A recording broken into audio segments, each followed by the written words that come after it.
This video, I'll be breaking down the best way to start and scale your telehealth brand from zero in 2026. I'm someone who's personally worked with and audited over 50 telehealth brands, and the strategies I'll be sharing are used by all of them to scale fast. We'll be talking about strategies most new brands overlook, the best backend infrastructure setup, and the best way to start scaling and acquiring patients. So without further ado, let's get right into the first step. So step number one is to pick your target avatar, because most people begin with the medication, which is GLP-1s, TRT, peptides, hair loss, etc. But the medication is not the niche. The niche is actually the specific patient, their situation, and the outcome they're looking for. And you do not want to compete as another general treatment brand that is just offering GLP-1s as the treatment itself, because that's an extremely commoditized industry already. There's going to be a ton of competitors who can undercut you on pricing, and you don't want to be on that race to the bottom. Instead, what you want to do is you want to pick your own niche, pick your own customer avatar, then pick the treatment that matches that, or however else you want to consider it. So for example, GLP-1s for menopausal women, or hair loss for postpartum women, or hormone care for executives, or there's a ton of these ideas. You can do anything for any sort of customer persona where there's actually a market and a need for a specific treatment or a specific offer. A good example here is Keeps. They focus purely on hair loss for men and later sold for $1 billion along with its parent company while being the largest brand in the portfolio. And then how did they do this? They became first the best in class and is recognized as the largest direct consumer brand for men's hair loss in the United States. And then now they're expanding to these other treatment categories, which are ED,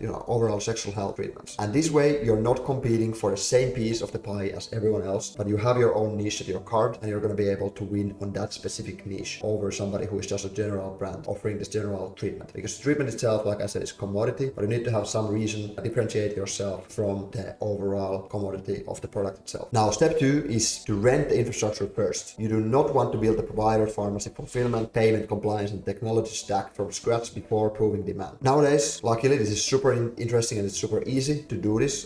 It's almost like there's Shopify for telehealth. There's the platform, there's the compliance payments, they offer pharmacy and fulfillment, provider network, pretty much the whole scope of what you need to have a telehealth brand that is running. So there's platforms like, Remo Health, there's Task Health, there's OpenLoop, and there's a ton of these other ones that you can use to basically rent the infrastructure, like I'm saying here. This lets you obviously save capital, because you can save that capital that you would be doing to actually build everything custom, and you can use that momentum that you build from there before making major investments into the actual fully proprietary system if you ever want to go that route. Most of these brands, even the biggest ones, are using some platforms like Bask to actually keep it going. A lot of people spend hundreds of thousands before getting a single sale, and they think they need to build out the entire supplier pipeline themselves, own it completely end to end. But this is insanely risky when you haven't made any money yet, and I wouldn't suggest anyone to make this mistake. Now, step number three is to start acquiring patients, because now you have your backend and you have your product and you have your target audience, at least the idea of it, and now it's time to start selling and acquiring patients and actually refining the target audience and the market that you're going after. And there are basically two main ways to approach this, and basically these ways are get an agency or to do it yourself. That's basically the two options. And to do it yourself, why would you do this? If you have marketing experience, this might make more sense, and if not, you will probably lose money for a while and you will pay the consequences and pay the price of learning on your own. If you don't have experience and you want to move fast, probably the safest route is to hire an agency, hire an expert, a specialist, whatever you want to call it. And this one requires much more upfront capital, but it's better than spending money on ads and getting nothing in return. So I would say it might be a little bit safer way if you don't have experience, but still there's an important note and caveat here is that if you hire an agency, you need to make sure that they have specific experience in telehealth, because otherwise they could get you in compliance trouble and just generally not know how to make sales in healthcare, because it's not the same as selling t-shirts for Shopify brands. It's totally different. You're selling medication to patients. So what marketing channels are actually working right now? Obviously there's, you can find a brand that makes anything work. It's not like one channel works, one doesn't, but in most cases people are using Facebook ads, Google ads, and lifecycle marketing with platforms like Customer.io that are HIPAA compliant. Obviously we are the experts in the lifecycle marketing, so that's what I'm going to be kind of explaining next, focusing on that area, and I'm letting the experts talk about Facebook ads and Google ads more. Now, step number four is to build the backend before scaling ads, which comes down to this lifecycle marketing side. Higher CVR, higher conversion rate decreases the CAC, and higher retention increases the LTV, and these two together mean you can basically afford to spend more to acquire patients while remaining profitable, and that is what allows brands to scale paid ads over time. So what do you need on the lifecycle marketing side? I mean basically email and SMS marketing right now. Well, it's literally free revenue on autopilot if you are using these basic flows and you have these basic flows in place. There's much more, but I'm just going to be kind of glancing through the biggest ones right now. And there's quiz abandonment, question abandonment, which is probably the most important flow for a telehealth brand for their CAC, to decrease the CAC to get increased conversion. Post-purchase, which is the most important part for retention, obviously. And then cross-sell or upsell, which is also on the post-purchase journey side. This is like value driven. This is not